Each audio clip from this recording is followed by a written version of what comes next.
بصوا يا حبايبي، انا خلصت كده. صدور الفراخ اللي كده شكلها يجنن وتحفه، وقللت السعرات على قد ما اقدر. قدمتها مع بولة رز صغيره يا حبايبي، وقدمتها مع مج شوربه للسان العصفور وقطع صغيره كده من الجزر. دي وجبتي النهارده، سريع يعني، وجبه سريعه ووجبه مغذيه. احنا دي تنفع طبعا دايت وتنفع لافراد الاسره. تابعوا الفيديو حبايبي عشان تشوفوا كل حاجه جديده عندي، ولايك وشير، واشوفكم دايما على خير في وصفه جديده. باي باي. عاملين ايه يا جماعه؟ اخباركم ايه؟ كله تمام؟ النهارده بقى حبايبي هعمل وجبه كده سريعه برضو تنفع للدايت. عندي، هخش على المقادير على طول. انا معايا نص كيلو فراخ بانيه متقطعه شرايح كده، مفيش مشكله. ومعايا نص كيلو لبن، ومعايا 3 معالق دقيق، ومعايا توابلنا اللي هي قرن فلفل سبايسي، وطماطمايه وبصلايه، وتوابل الفراخ نص معلقه توابل الفراخ، ونص بابريكا، ونص كركم، وليمونه ورشه جوز الطيب، وسبع بهارات الفراخ. ماشي يا حبيبي؟ دول كل الحاجات دي الحلوه دي هننزلها على البانيه، هننزلها كده على التتبيله بتاعتنا. انا هسيبهم يتبلوا شويه كده يشربوا الصوص حلو قوي، وهنخش بقى نعملها. عرفتوا الوجبه دي ايه بقى؟ هنفكروا كده. تشبه بكاتة اللحمه، ممكن نعملها بكاتة فراخ على قد اللي عندنا. يعني انا ما عنديش مشروم، مش هعزم نفسي، ما عنديش قشطه برضو، احنا عايزين نقلل السعرات. انتوا عارفين ان احنا بنعمل الفراخ الصوص الابيض دوت على البارد، لبن و3 معالق دقيق وحته زبده، وعشان نقلل السعرات يا حبايبي وتغيير. اي اكله في البيت برضو زي ما احنا بنقول، نغير لنفسنا ونغير للجسم. الرجيم يا جماعه يعني هو ايه؟ اي وجبه من البيت بناخدها مع حته بروتين، مع 3 معالق رز، مع شويه سوتيه او طبق سلطه. هو دوت طبقنا اليومي. اللي عايز يغير بقى، ياكل فراخ، ياكل سمك، ياكل جمبري، ياكل فول، ياكل بيضتين مسلوقين. يعني هو ده مهم، ان انت تدخلي البروتين باي شكل من الاشكال.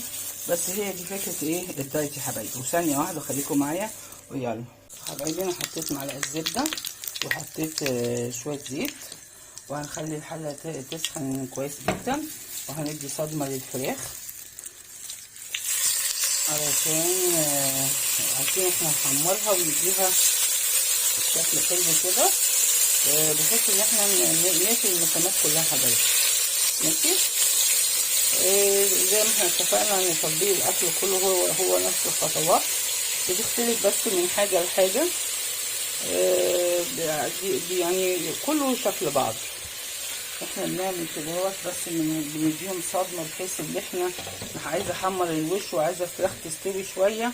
وجبه سهله وجميله وتغيير يا جماعه. نقدمها مع رز ابيض، مع شويه شوربه، مع مكرونه، مع اي حاجه. هي وجبه سريعه وبنجدد لنفسنا زي ما احنا اتفقنا. كل حاجه هنعملها في مطبخنا بشكل جديد وشكل حلو، ونوضبها بحيث ان احنا يبقى يعني كل حاجه في بيتنا سهله وجميله حبايبي. وهنسيبها بقى تاخد صدمه كده، وهوريكم ثانيه واحده، خليكم معايا حبايبي. هي كده بدات تنزل ميتها الفراخ. انا بسيبها برضو لحد ما تنزل الميه بتاعتها وتشربها. وانا عندي شويه شوربه برضو، انا عايزه الفراخ تستوي يا جماعه. انا عندي شوربه، فهحط الشوربه دولت نص مج كده، بحيث ان انا عايزه اسوي الفراخ كويس قوي. لان اخر حاجه انا هعمل البشاميل الخفيف اللي احنا متعودين عليه على الني. هندوب ال3 معالق دقيق ومع كوبايه اللبن مع شويه شوربه، وهنحطهم عليهم على طول. فانا بس عايزه الفراخ تستوي، اهم حاجه الفراخ تستوي. عشان ايه؟ البشاميل اللي هو الخفيف ده، الصوص ده ما بياخدش ثواني وبتشكشك كده مع بعض وخلاص على كده. وجبه سريعه، وجبه جميله، وبنغير لاولادنا برضو، بنغير لنفسنا، بحيث ان احنا ما نستخدمش البانيه. المشويات برضو ممكن نزهق منها، دي برضو طريقه خفيفه وجميله. ويلا خلينا بقى معانا نشوف الاخر ايه. ثانيه واحده. بصوا يا حبايبي، الفراخ شربت الصوص بتاعها وشربت الميه بتاعتها خالص. فخلصنا اهي، هنديها اللون الوردي ده. وبعد كده احنا خلاص ده عملنا البشاميل الخفيف اللي على اللبن الساقع على شويه شوربه. بصوا بقى، حله واحده ومش هتاخد ثواني. واحنا قلنا بقى فكره ان احنا بنسوي الفراخ الاول يا جماعه، علشان خلاص دي هتاخد غلوه وهتقلب وهنقفلها عليها. خلاص هي استوت. هي بس مجرد ان احنا بنديها بس ايه، بنلفها كده بالصوص بتاعها الابيض الجميل ده. وجبه جميله، وجبه مغذيه يا جماعه، وتغيير برضو. وعلى قد ما بنقدر احنا بنقول ان احنا بنقلل السعرات اللي في الفراخ يا حبايبي، ماشي. وحمرتها الاول، المهم ان هي تشرب الشوربه بتاعتها والميه والصوص بتاعها. وحطينا نص كوبايه شوربه، وبعد كده نزلنا بنص كيلو لبن و3 معالق دقيق، قلبناهم على البارد وحطيناهم. هتاخد بس غلوه الصوص بس يتقل معانا. بصوا بدا يتقل ازاي. هنطفيها بقى، هندفي عليها ونقدمها مع شويه رز يا حبايبي. وجبه سريعه وجميله وتغيير يا جماعه، ماشي يا حبايبي، خليكم معايا. برضو عشان اوريكم البشاميل الخفيف، انا حطيت 3 معالق دقيق يا جماعه، وبنقلبهم كده على البارد. اللي اول مره عشان حد يخش يبص على القناه يبقى اول مره شايف البشاميل. يعني ايه بشاميل على الني؟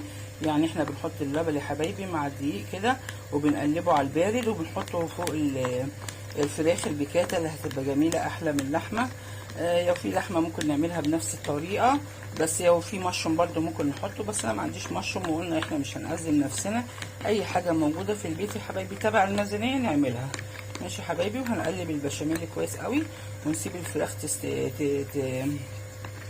تشرب وتتحمر، ونحط دول اخر خطوه. خليكم معايا.